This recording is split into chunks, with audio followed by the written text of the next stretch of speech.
A lawman, a legend, ready to hang up his guns and watch the world go by. He was about to trade his badge for a rocking chair. But evil has a long memory. And the men he called friends, the very men who helped him build a town of peace, were about to show him that the most dangerous snakes are the ones you welcome into your own home. Sheriff Jedediah Jed Stone felt the coming of his retirement in his bones. It was a dull, persistent ache in his left knee, a souvenir from a long-ago gunfight that was always a little louder on cold mornings. It was in the silver that had conquered the brown in his thick, walrus mustache.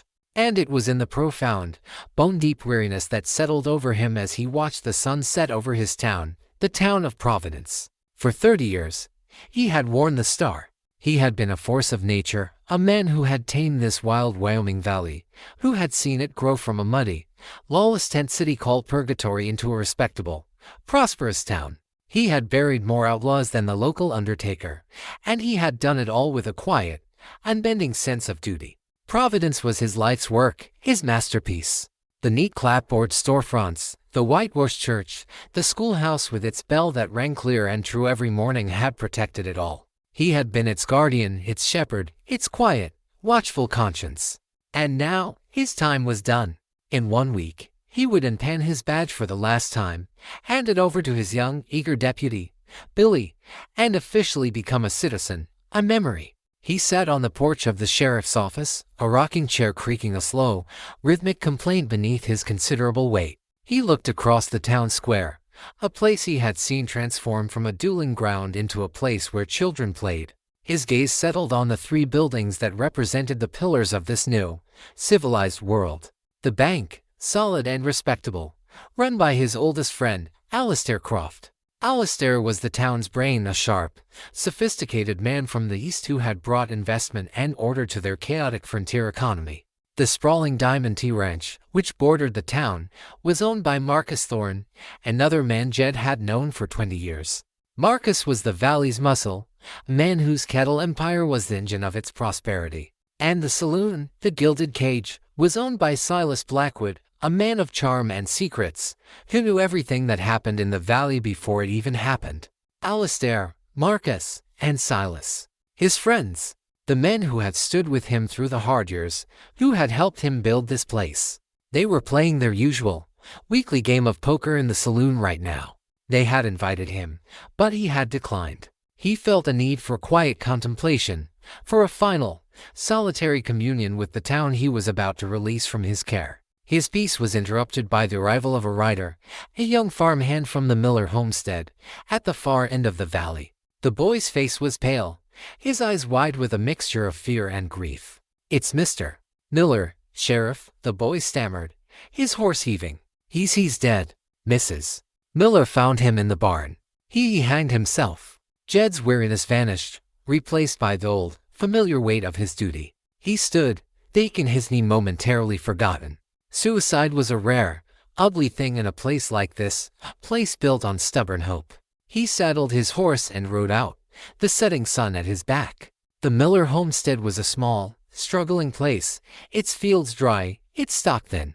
Jed had known Tom Miller for a decade. He was a hard worker, a proud man, but the last few years had been tough on him. A string of bad luck drought, cattle sickness had pushed him to the brink. He found the widow, a stoic, grief-stricken woman, sitting on her porch, staring at nothing. The body had been cut down. Jed went to the barn.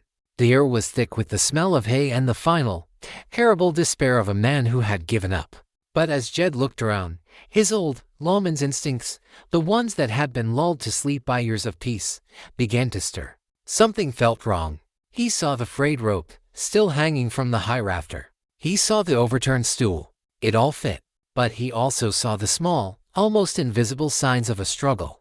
A scuff mark on the dirt floor that didn't match Miller's boots. The faint, lingering smell of cheap, cigarillo smoke, a habit Tom Miller did not have. And on the ground, half hidden in the straw, he saw a small, ornate, silver concho, of a kind he had seen before, on the hatband of one of Marcus Thorne's foremen. He pocketed the concho, his face a mask of stone. He spoke to the widow, his voice gentle.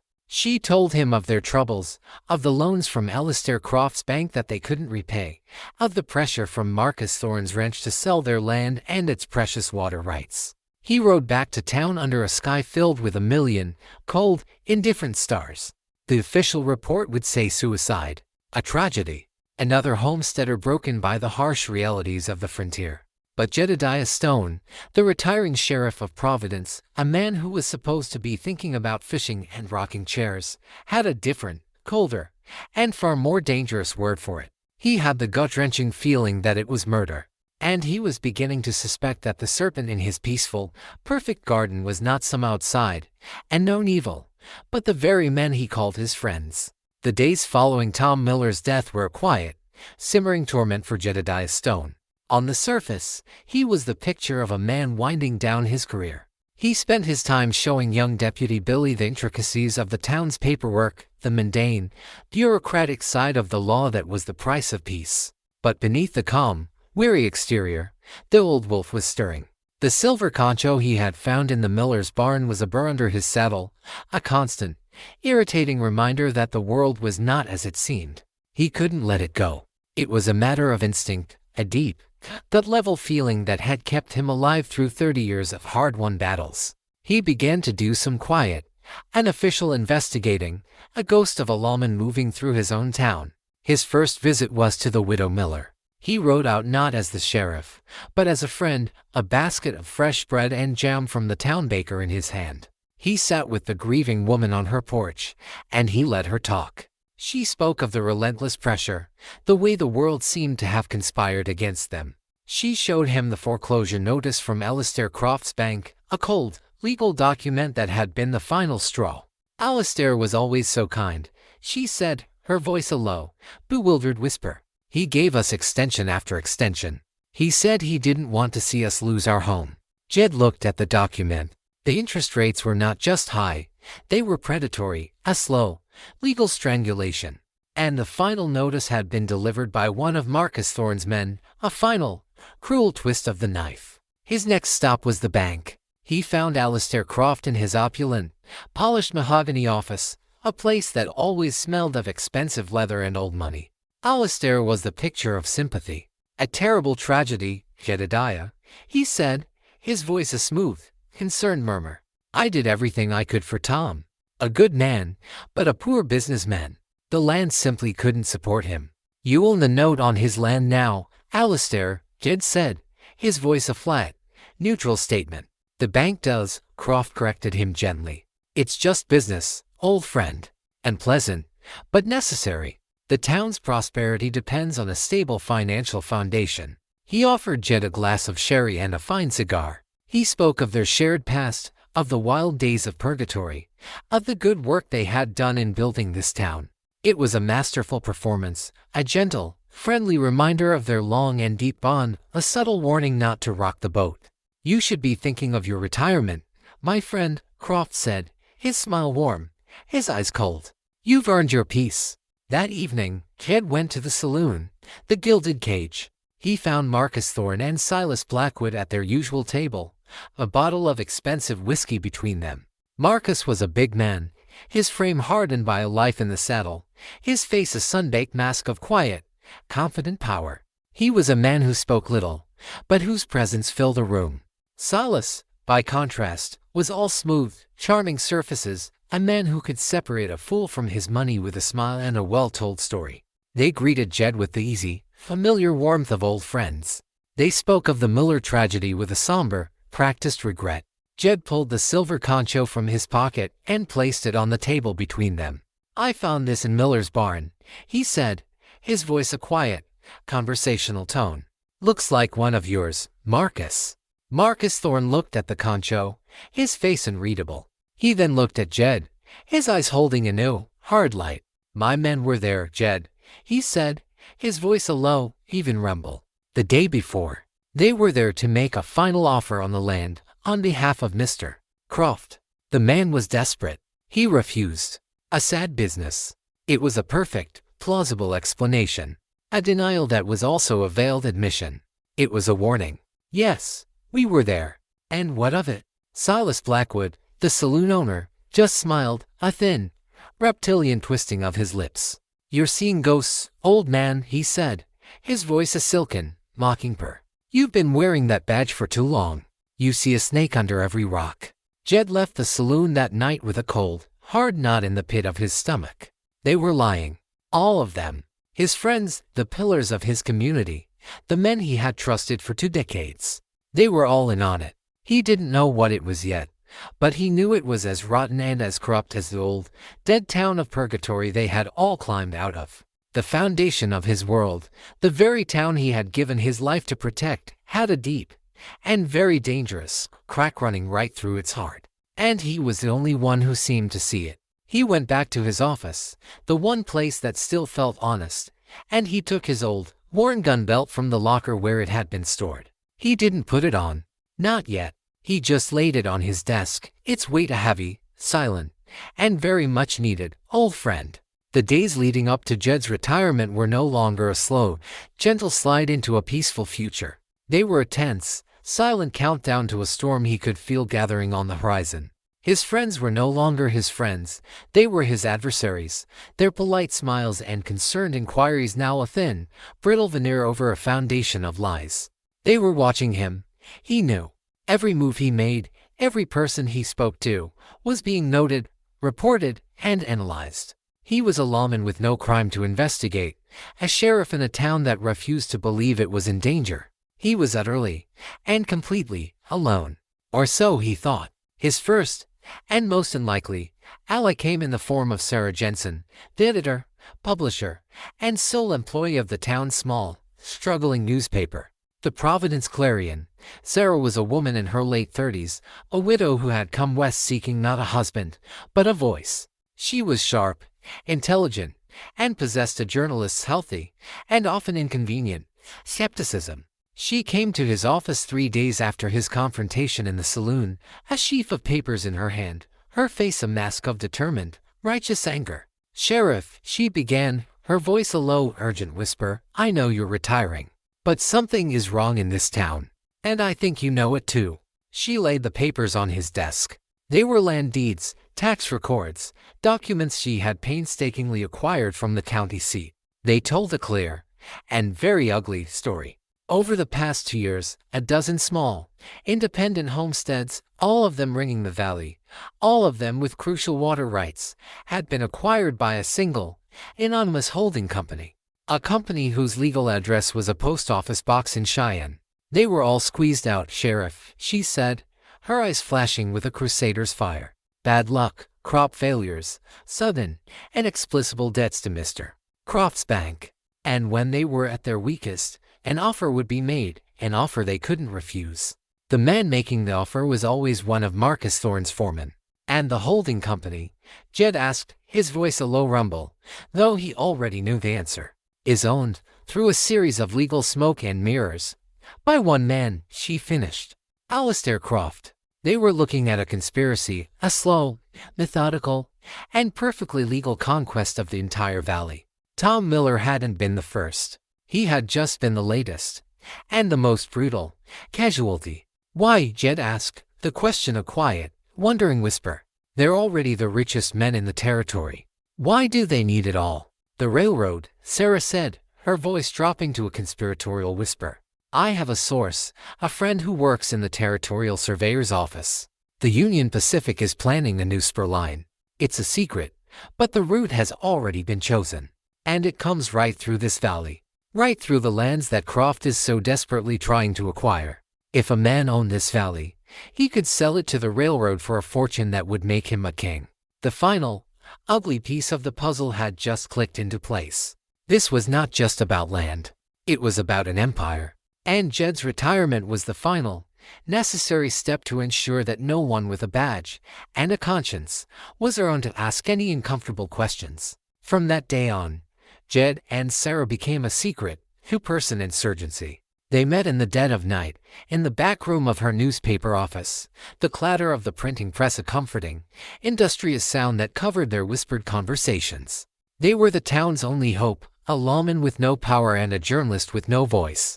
But their secret was not as secret as they thought. The town of Providence was a small, closed system, and Alistair Croft, Through his network of informants and the ever-watchful eyes of Silas Blackwood, the saloon owner knew everything. He knew that Jed was still digging. He knew that the newspaper woman was helping him. The subtle, polite warnings escalated. One night, a rock crashed through the window of Sarah's print shop, a note wrapped around it. The note contained a single, chilling word: stop. Another evening, as Jed was riding back from a quiet, fact-finding mission to one of the abandoned homesteads, a rifle shot cracked from the high ridges. The bullet did not hit him. It took his hat from his head, a clean, perfect, and very professional shot. It was not a miss. It was a message. We can reach you anytime, anywhere. The whispers in the dust had become shadows in the night. The Cold War was heating up. And Jed knew that the time for quiet investigation was over. He needed proof. Hard, undeniable proof that would break the spell of fear and loyalty that held the town in its grip. He needed to get into Alistair Croft's bank. He needed to find the ledger, the one that would connect the man, the company, and the railroad. And he knew that to do so would be to cross a final, and very bloody, line. The decision to break into the bank was not an easy one for Jedediah Stone. It was a profound, and deeply troubling, violation of the very law he had sworn his life to uphold. He would be a lawman committing a felony, a sheriff turned burglar. But he was a man caught in an impossible situation. The law in Providence was a lie, a tool of the very criminals he was trying to expose. To uphold the true spirit of the law, he now had to break its letter. He and Sarah planned the operation with the meticulous care of two seasoned conspirators. The bank was a fortress, its windows barred, its doors made of reinforced oak. But every fortress has a weakness. And Jed, who had watched the bank being built, who had sat on its board of directors in the early days, knew its secret. The bank shared a common, stone wall with the doctor's office next door. And in that office, in Doc Evans's private examination room, was an old, bricked-up fireplace that had once been a part of the original, smaller structure that had stood on the bank's land. The bricks, Jed knew, were old, the mortar crumbling. The first, and most difficult, part of the plan was to enlist the help of Doc Evans.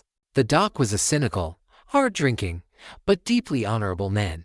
He was one of the few people in town who was not directly in debt to Alistair Croft, and his loyalty was to his patients, to the people of the valley, not to its powerful, self-appointed rulers. Jed went to him in the dead of night. He laid out the whole, ugly story, the evidence he and Sarah had gathered, the theory about the railroad, the truth about the slow, methodical conquest of their valley. The Doc listened, his face a grim, impassive mask, his only comment a long, slow swallow of whiskey. When Jed was finished, the old man was silent for a long, heart-stopping minute. "I always knew," the Doc finally said, his voice a low, gravelly rasp, "that Alistair Croft was a snake. I just never realized how long, or how venomous, he was." He looked at Jed, his old, tired eyes holding a new, hard fire. "What do you need me to do, Sheriff?" The plan was set for a Saturday night, the one night when the town would be at its most distracted, the saloon at its loudest. The three of them, lawmen, the journalist, and the doctor, would be the unlikely team of burglars. As the sounds of the gilded cages out-of-tune piano drifted on the night air, the three of them met in the darkened, silent confines of the doctor's office.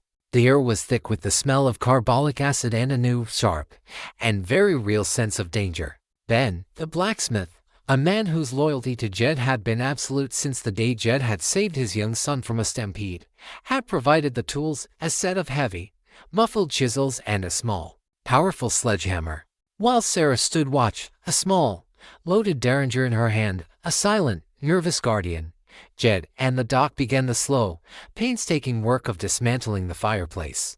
It was a grueling, sweat-soaked labor, each chip of the old brick, each soft thud of the hammer, a deafening sound in the tense silence. After an hour, they were through. They had created a small, man-sized hole that led into the pitch-black, dusty confines of the bank's storeroom. Jed was the one to go in. He was the lawman, and this was his burden to bear. He slipped through the hole, a lantern and a crowbar in his hand. The bank was a place of deep, reverent quiet. The air was cool and smelled of paper and old money. He moved with a practiced, silent grace, a ghost in the house of his oldest friend. He found the door to Croft's private office. It was locked. A new, expensive, and very secure-looking lock. He had not anticipated this.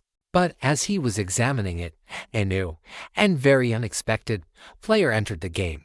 The back door to the office, the one that led to the alley, creaked open. A small, slender figure slipped inside. It was Deputy Billy. The boy's face, in the faint moonlight, was a pale, terrified mask. He was not there to stop them. He was there to help. "The judge, he's gone mad, Sheriff," Billy whispered, his voice a trembling, ragged sound. "He knows you're coming for him. He told me to stand guard tonight. To shoot anyone who came near the bank. To shoot to kill." He held up a key. "But I can't. I can't be a part of it. This is the key to his office. He gave it to me." The boy's conscience, his loyalty to the old, true lawman he had idolized, had won out over his fear. Jed took the key. He looked at the young, terrified, but ultimately decent boy before him, and he saw a flicker of hope for the future of this town. He unlocked the office door and slipped inside. The office was a monument to a wealthy man's ego, a place of dark, polished wood and expensive, leather-bound books. He went to the large, ornate desk. He knew he didn't have much time. He began to search. He found what he was looking for in a small, hidden, false-bottom drawer. It was a ledger. But it was not a bank ledger. It was a private one, its pages filled with Alistair Croft's elegant, precise handwriting. It was all there. The details of the holding company, the secret correspondence with the Union Pacific Railroad, the list of the homesteads that had been acquired, and the ones that were still to be taken. And the final, damning entry, a detailed accounting of $500,000 in untraceable, laundered gold. The ghost of the army payroll that had supposedly been lost in the Purgatory fire 20 years ago. He had it. The proof. The weapon that would finally, irrevocably, destroy the man who had been his friend, and who was now his mortal enemy. But as he stood, the ledger in his hand, a new, cold dread washed over him. He heard a sound from the main part of the bank. The sound of the front door being unlocked. He had not been the only one with a key. Silas Blackwood, the saloon owner, the judge's eyes and ears, had his own.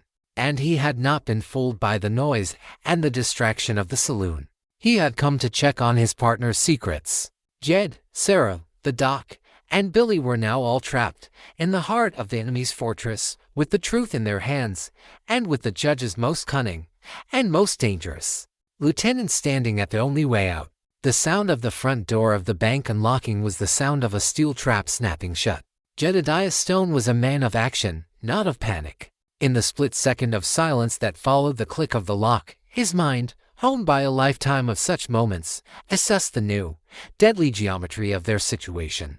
He moved, a swift, silent blur in the darkness. He shoved the damning ledger into Sheriff Billy's hands.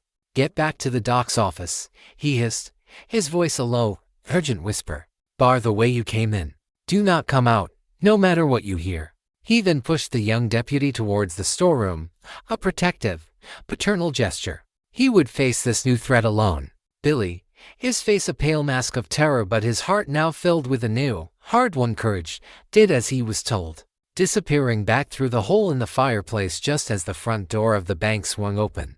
Silas Blackwood, the saloon owner, stood silhouetted in the doorway, a lantern in one hand, a short, ugly, and very deadly-looking shotgun in the other.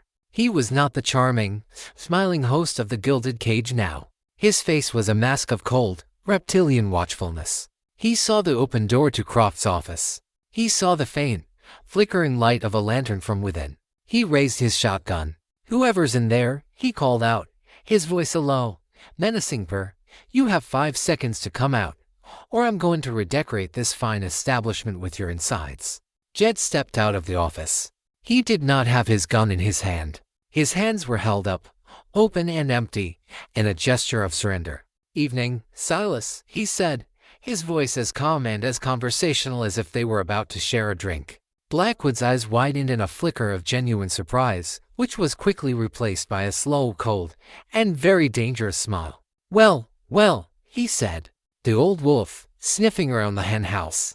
I should have known. The judge is getting soft. He should have dealt with you a week ago." "He's made a lot of mistakes lately," Jed replied, taking a slow, deliberate step into the main lobby. He was positioning himself, drawing Blackwood's attention, giving Billy and the others more time. "And this," Blackwood said, his smile widening as he gestured with his shotgun, "will be your last one." He was about to pull the trigger when a new, and very unexpected, sound was heard. The sharp, clear, and very authoritative ring of the town's fire bell. Sarah Jensen, the journalist, was a woman of action, too. From her lookout post across the street, she had seen Blackwood enter the bank. She knew Jed was trapped. She had reacted on pure, brilliant instinct. The sound of the fire bell, a sound that was a primal, urgent call to action in any dry, wooden frontier town, had an immediate effect. The loud, drunken revelry from the saloon next door was cut short. Men began to pour out into the street, their faces a mixture of alarm and confusion. Blackwood was momentarily distracted, his head turning towards the sound, a curse on his lips. It was the only opening Jed needed. He did not lunge for a gun. He lunged for the heaviest, most solid object in the room, a large, marble inkstand on the teller's counter. He threw it, his powerful, blacksmith's arm unleashing it with a surprising speed and a deadly accuracy. The heavy inkstand struck Blackwood in the side of the head. The man grunted, a sound of pained surprise, and staggered back, the shotgun firing a deafening, harmless blast into the ceiling. Jed was on him, a whirlwind of controlled, focused violence. He was not a young man, but he was a powerful one, and he fought with the brutal, efficient economy of a man who knew exactly how to dismantle another human being. The fight was short, ugly, and decisive. It ended with Silas Blackwood unconscious on the floor of the bank, his own intricate web of secrets and whispers having finally failed him.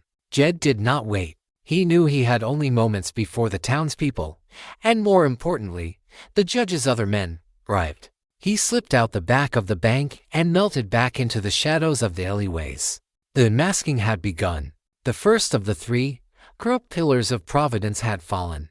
The next morning, Jedediah Stone walked into the Gilded Cage Saloon. It was early, and the only occupants were the bartender and the three key players in this deadly drama, Alistair Croft, Marcus Thorne, and a now conscious, bruised, and very much humbled Silas Blackwood. Jed was not alone. Behind him stood Sheriff Billy, the ledger of lies held in his hands. And flanking him were Ben, the blacksmith, and Doc Evans, their faces grim, their hands resting on the butts of the pistols they now openly wore. Jed walked to the central poker table, the same table where he had, for 20 years, shared drinks and stories with these men. He took the ledger from Billy and placed it on the table with a soft, final thud. "The game is over, Alistair," he said, his voice a low, dead sound that echoed in the silent, sun-drenched room.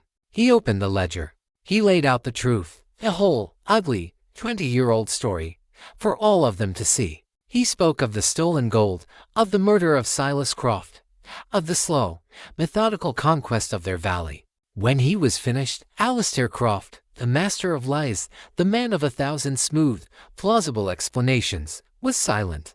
The mask was gone. His face was the face of a man who had been utterly and irrevocably exposed. He looked at Marcus Thorne, the cattle baron. He looked at Silas Blackwood, his eyes and ears. He looked for a sign of defiance, of a final, desperate fight. But he saw none. He saw only the cold, hard reality of their defeat. "It's over, Jedediah," Croft finally whispered, his voice the dry rustle of dead leaves. "You've won."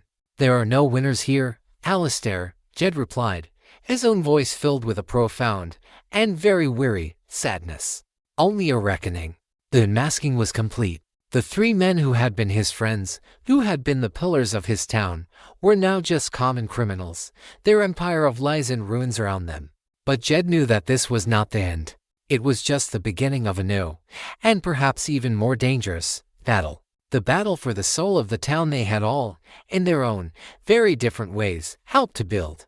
The fall of the triumvirate of Providence did not happen with a bang, but with a quiet, insidious rot. Alistair Croft, Marcus Thorne, and Silas Blackwood were not men who would be taken easily. They were the law, the economy, and the very social fabric of the valley. Jedediah Stone had the truth, but they had the power. The day after the confrontation in the saloon, the unmasking began to have its consequences.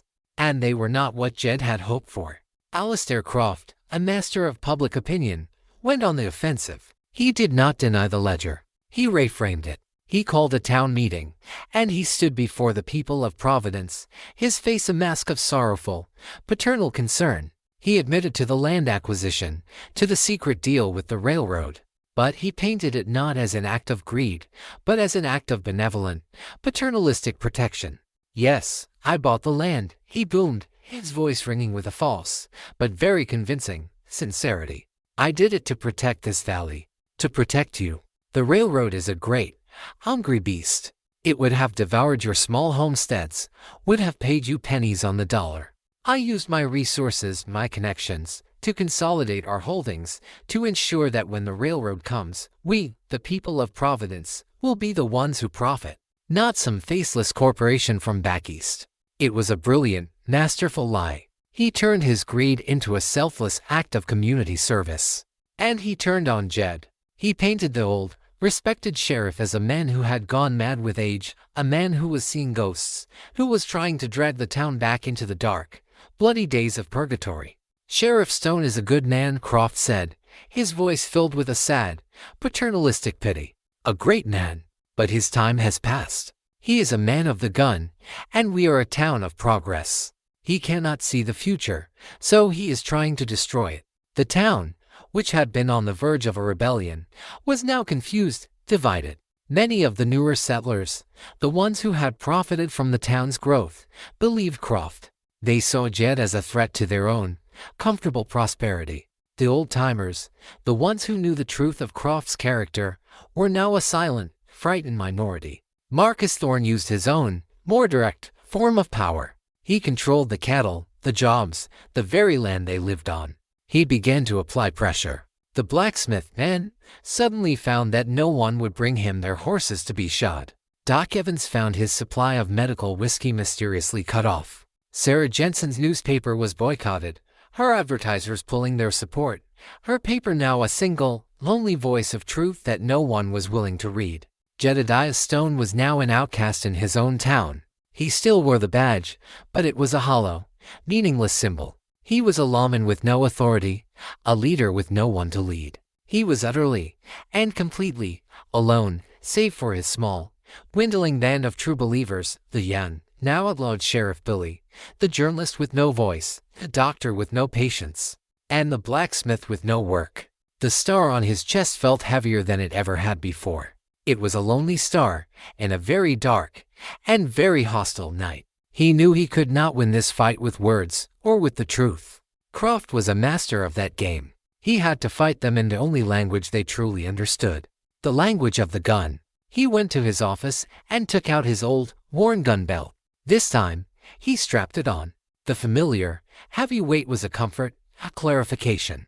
He was no longer the retiring sheriff of Providence. He was Jedediah Stone, U.S. Marshal, and he was about to declare a one-man war on the very town he had sworn to protect. The peace was a lie. The only truth left was the one that came from the barrel of a gun. The town of Providence had become a cold, foreign place to Jedediah Stone. The familiar, friendly nods he had received for 30 years were replaced by suspicious glares or averted eyes. The doors that had always been open to him were now closed. He was a pariah, a ghost haunting the streets of his own dying dream. He knew that Alistair Croft's poison had worked. The town was sick with fear and a misguided, self-serving loyalty. But Jed was not a man to be broken by isolation. He was a man who had spent a lifetime in the lonesome places, and he was more at home in the quiet, honest company of the wilderness than in a town of whispering liars. He retreated, not in defeat, but to regroup, to plan his war. His base of operations became Sarah Jensen's small, isolated print shop at the edge of town. It was a fortress of truth in a sea of lies. Here, in the dead of night, the small, desperate band of rebels would meet Jed, Sarah, Deputy Billy, Doc Evans, and Ben the blacksmith. They were a pathetic, 5-person army against a town that had turned its back on them. "We can't win a straight fight," Ben said, his voice a low, frustrated rumble, his massive, idle hands clenching and unclenching. "They've got a dozen hired guns on their payroll now. Men I've seen. Hard cases from the border." "Then we won't fight a straight fight," Jed replied, his voice a low, steady sound that was the anchor in their sea of despair. He was in his element now. He was a strategist, a tactician, a man who had spent a lifetime fighting against impossible odds. We will not be the hammer. We will be the ghost. We will be the whisper in the dark that drives them mad. His plan was a classic guerrilla war. A war of attrition, of psychological terror, of 1,000 small, surgical cuts that would bleed his enemies dry. The first front of their war was a war of words. Sarah Jensen, her face a mask of fierce, journalistic resolve, fired up her printing press. It was no longer the Providence Clarion. It was now the Purgatory Truth. They began to print leaflets, small, single-page documents that told the true story, piece by piece. They didn't distribute them in the open. They became ghosts in the night, leaving the leaflets on doorsteps, in saddlebags, on the tables of the saloon after it had closed. The first leaflet told the story of Tom Miller. The second told the story of the stolen Army gold.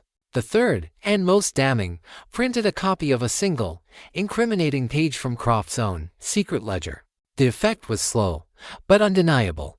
The seeds of doubt, which Croft had so skillfully tried to crush, were being replanted, watered by the ink of a free and very angry press. The second front of their war was a war of disruption. This was Jed's domain. He used his intimate and paralleled knowledge of the valley's geography and his own long-dormant skills as a hunter and a tracker. He became a phantom in the high country. Marcus Thorne's cattle, the source of his wealth, began to mysteriously disappear, not stolen, but scattered to the four winds, driven into the inaccessible, labyrinthine canyons of the high peaks by a single, expert rider in the dead of night. Silas Blackwood's supply of expensive, imported whiskey, the lifeblood of his saloon and his network of informants, began to meet with a series of unfortunate accidents. A supply wagon would mysteriously lose a wheel on a remote mountain pass. A shipment left on a loading dock would be found with the barrels smashed, their precious contents a dark, alcoholic stain on the thirsty ground. Jed was a ghost, a whisper, a force of nature. He never showed his face. He never fired a shot. He just happened. He was a constant, irritating, and deeply unsettling presence that began to fray the nerves of his enemies. The triumvirate of Croft, Thorne, and Blackwood were men of a certain kind of power. A power that was based on control, unpredictability, on the clear, brutal logic of the gun and the dollar. They did not know how to fight a ghost. They did not know how to fight an idea. They reacted with the only tool they knew, brute force. They hired more guns. They began to patrol the town and the surrounding valley with a new, aggressive, and very public menace. They were trying to stamp out a fire by pouring gasoline on it. And in their frustration, they began to make mistakes. Their hired guns, a collection of brutish and disciplined thugs, began to harass the townspeople, their arrogance and their violence now on open display. A farmer was beaten for asking a simple question. The doctor's office was vandalized. The town of Providence, which had been so quick to side with its powerful, benevolent leaders, was now seeing the true, ugly face of its masters. The whispers of rebellion, which had been started by Sarah's leaflets, were now growing into a low, angry murmur of open dissent. The storm that Jed had been so carefully, and so patiently, gathering was about to break. He had not attacked the town. He had, with a brilliant, strategic patience, made the town's own, corrupt leaders attack it themselves. The anvil was hot. The hammer was about to fall. The soul of young Deputy Billy was a battlefield. For weeks, he had been a man torn between two worlds, two loyalties, two fathers. On one side was Sheriff Jedediah Stone, the man he had idolized since he was a boy, the living embodiment of the law, of honor, of a quiet, steady, and unwavering decency. On the other was Alistair Croft, the powerful, charismatic, and seemingly benevolent founder of the town, the man who had given him his first real job, the man who held the key to his future. Now, that choice had become a stark, brutal, and very deadly one. Croft, his patience worn thin by Jed's ghost war, his control over the town slipping, had decided to force the issue. He had summoned Billy to his office at the bank, the room now a veritable armed camp, two of his most hardened, hired guns standing guard at the door. "Your loyalty has been questionable, William," Croft began, his voice a low, silken, and utterly chilling purr. He was sitting behind his massive, mahogany desk, his fingers steepled, his face a mask of cold, reptilian calm. You have been seen, on more than one occasion, speaking with the journalist, Sarah Jensen. You have been less than enthusiastic in your efforts to find the source of these treasonous leaflets that have been poisoning our town. Billy stood before the desk, his hands sweating, his heart a frantic, trapped word in his chest. "I am a man of the law, sir," he stammered. "I cannot arrest a woman for printing the truth." Croft's eyes narrowed, the polite, civilized mask slipping for a moment, revealing the cold, dead eyes of the predator beneath. "The truth," he said, his voice a low, contemptuous hiss, "is a commodity, William. It is a thing to be bought and sold and, when necessary, manufactured. And the truth, in this town, is what I say it is." He then laid out his ultimatum. It was not a request. It was a command. A final, and very absolute, test of loyalty. "You will go to the print shop tonight," Croft said, his voice a flat, motionless monotone. "You will arrest Sarah Jensen. The charge will be sedition, inciting a public panic. She will, of course, resist. And you, in the course of performing your lawful duty, will be forced to defend yourself. There will be a tragic, but very necessary, accident. Am I making myself clear?" He was ordering him to commit a cold-blooded murder, to kill a good and an innocent woman, and to disguise it as an act of the law. The blood drained from Billy's face. He stared at the man he had once respected, and he saw not a leader, not a founder, but a monster. "And what of Sheriff Stone?" Billy whispered, his voice a dry, ragged sound. "Jedediah," Croft said, a note of almost genuine sadness in his voice, "is a tragic case. A good man who has been broken by age and by his own obsolete code of honor. He will, I am sure, not take the news of Miss Jensen's tragic demise well. He will do something rash. He will come for me, and my men will be waiting for him.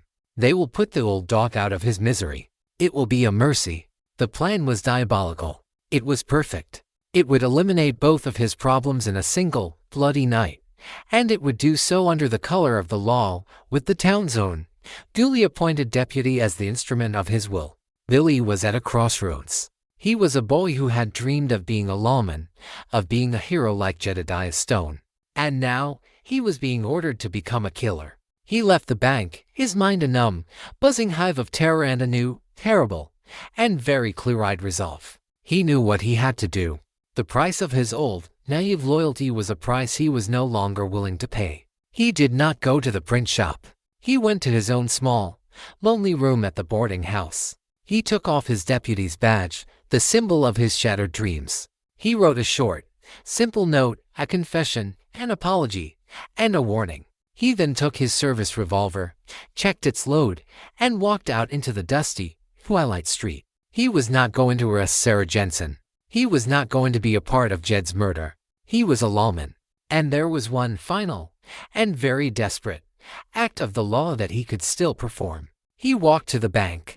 The two guards at the door, men who knew him, who saw him as one of their own, let him pass with a nod. He walked into Alistair Croft's office. The judge looked up from his papers, a look of cold, satisfied approval on his face. "So," he said, "it is done." "Yes," Billy said, his voice a strange, calm, and very adult sound. "It is." He raised his pistol, and before Alistair Croft, the master of the valley, the man who had planned for every contingency, could even react, the boy who had been his pawn, his tool, his final, fatal mistake, pulled the trigger. The shot was a single, deafening, and very righteous, clap of thunder in the quiet, corrupt heart of the town. The price of loyalty had been paid, and it had been paid in full. The single gunshot from the bank was the spark that ignited the powder keg of Providence. It was not just the sound of a pistol, it was the sound of a choice, a rebellion, a final, irrevocable severing of the old order. For a heartbeat, the town was frozen in a state of stunned, shocked silence. And then, the world exploded.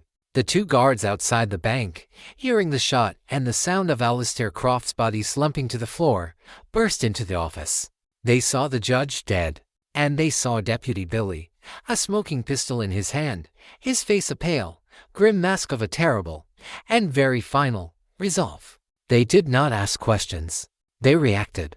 Their own guns roared, and the young deputy, the boy who had just, in a single desperate act, saved the town, was cut down in a hail of lead, his own, personal, and very bloody, atonement complete. The gunshots were a signal. Marcus Thorne and Silas Blackwood, who had been waiting in the saloon, knew that the plan had gone horribly wrong.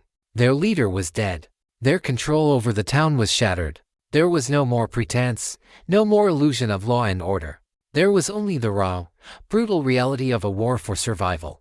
"It's over," Silas hissed to Marcus, his face a pale, sweating mask. "We have to get out of here." But Marcus Thorne was a different kind of animal. He was a cattle baron, a man of the land, a man who had fought Comanches and droughts and the very land itself to build his empire. He was not a man to run.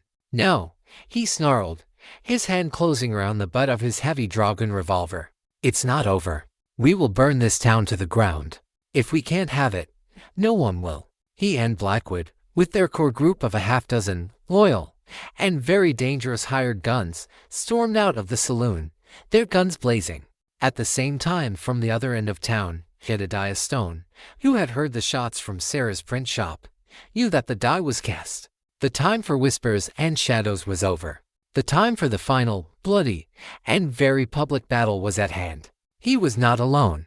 The sound of the gunfight, the sight of the outlaws firing wildly into the homes of their neighbors, was the final, clarifying act for the people of Providence. The spell was broken. Their fear was burned away by a hot, righteous rage. The men of the town, led by the blacksmith, Ben, poured out of their homes, their hunting rifles and shotguns in their hands. They were no longer a confused, divided flock. They were a posse, an army, a community that had finally, and irrevocably, chosen its side. The main street of Providence became a battlefield. It was not a clean, heroic gunfight of legends. It was a messy, chaotic, and brutal brawl, fought from behind overturned wagons, from the doorways of shops, from the rooftops. Jedediah Stone was in the heart of it all. He was not the fastest gun anymore. He was not the youngest man. But he was the smartest, the most experienced, the calm, steady center of the storm. He moved with a cold, economical purpose, his old Colt a tool of grim, efficient work. He was not a hero. He was a lawman, doing his final, terrible, and very necessary job. He directed the fire of the townspeople, his voice a low, authoritative boom that cut through the chaos. He was a general, and this was his last, and most important, campaign. One by one, the hired guns, who were fighting for money, not for a home, were cut down by the determined, furious fire of the townspeople, who were fighting for everything. Silas Blackwood, the man of secrets and whispers, was not a fighter. He was a survivor. He saw that the battle was lost. He tried to make a run for it, to slip away into the back alleys. But he was met there by Sarah Jensen. She was not holding a printing press. She was holding a double-barreled shotgun, and her face was a mask of cold, hard, and very final, journalistic integrity. His end was a quiet, almost pathetic, affair in a dusty, forgotten alley. Now, only one was left. Marcus Thorne. He had been a force of nature in the fight, his heavy Dragon revolver a cannon that had held a half-dozen of the townspeople at bay. But he was now alone, wounded, his ammunition running low. He was trapped in the open, in the middle of the town square. Jedediah Stone walked out from the cover of the sheriff's office to face him. The two old friends, the two men who had helped to build this town, now stood facing each other across a space of 50 yards, and 20 years of a shared, and now very much broken, history. It was the final ride, the final showdown. For the man, for the town, and for the soul of the very idea of Providence itself. The chaotic, swirling gunfight in the main street of Providence died down, the sporadic shots replaced by a tense, expectant silence. The setting sun cast long, bloody shadows across the dusty street, illuminating the two solitary figures who now stood as the final, living representatives of the valley's long and bloody history, Jedediah Stone and Marcus Thorne. The town held its breath. The surviving townspeople, their faces grim, their rifles still held at the ready, watched from the doorways and the windows. This was no longer their fight. This was a personal, and very final, haunting. Marcus Thorne stood in the center of the square, a wounded, cornered lion. A bullet had torn a ragged furrow in his side, and his fine, rancher's coat was stained dark with his own blood. But he stood tall, his heavy dragon revolver held steady, his face a mask of proud, defiant, and ultimately tragic resolve. It always had to come to this, didn't it, Jed? He called out, his voice a low, rough sound that was a mixture of pain and a strange, sad resignation. You and me, the lawmen and the cattlemen. It didn't have to, Marcus, Jed replied, his own voice heavy with the weight of their shared past. He walked slowly, deliberately, into the open, his own Colt held loosely at his side. You had a choice. We all did. Choice, Marcus laughed, a harsh, bitter sound. There's no choice out here. There's only taking, or being taken from. I chose to be the one who takes. You chose to be the one who stands in the way. He was not just a greedy man. He was a man who had been shaped by the harsh and forgiving logic of the frontier. He was a true believer in the only law he had ever really known, the law of strength. The law I believe in, Jed said, his voice a low, steady rumble, is the one that protects the weak from the strong. The one that says a man's home is his own, no matter how small. The one that you, and Alistair, and Silas, the one you all spat on. He came to a stop, 30 yards from his old friend. It's over, Marcus. Put the gun down. Let it end here. Marcus looked at him, and in his eyes, Jed saw not just hatred, but a deep, profound, and very real sadness. He saw the ghost of the young man he had once been, the man who had shared his dreams, his hopes, for this valley. I can't do that, Jedediah, Marcus said, his voice a soft, final whisper. I've built an empire. I will not see it die. And I will not go to a cage. He raised his gun. He was a fast man, a man who had fought off Comanches and rustlers his entire life. But Jedediah Stone was a legend. Jed's draw was not a thing of flashy speed. It was a thing of pure, simple, and utterly final economy. His Colt was in his hand, cocked and fired, in a single, fluid motion that was almost too fast for the eye to follow. The two guns roared at the same instant. Marcus Thorne was thrown backward, his own final shot going wild, a harmless puff of dust in the street. He collapsed, his life's blood now a part of the very land he had tried so hard to conquer. Jed stood, his own gun smoking. He looked down at his own chest. A new, dark stain was spreading on his shirt. Marcus's last shot had not been entirely harmless. He did not fall. He stood a tall, solitary figure of the law, as the townspeople, his people, rushed out to meet him. The war for Providence was over. The town was saved. In the weeks that followed, a new, and better, town began to rise from the ashes of the old. The power of the triumvirate was broken. Their lands, and the bank, were seized by the federal government and were sold, fairly and honestly, to the very homesteaders they had tried to destroy. The railroad came, and it brought not a king, but a new, shared prosperity. Sheriff Jedediah Stone did not retire. The bullet he had taken had been a deep one, a final, painful souvenir of his long, hard life.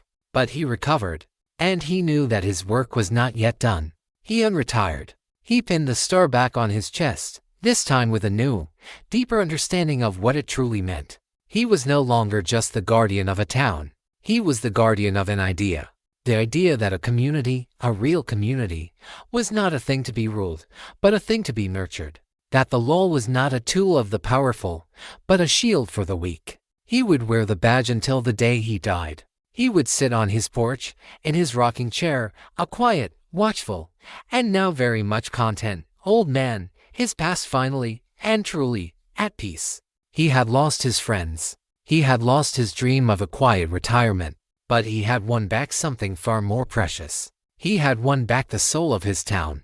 And in the quiet, golden light of the setting sun, he knew that the weight of the badge was a heavy one, but it was a good weight. It was the weight of a promise, kept. It was the weight of a life, well lived.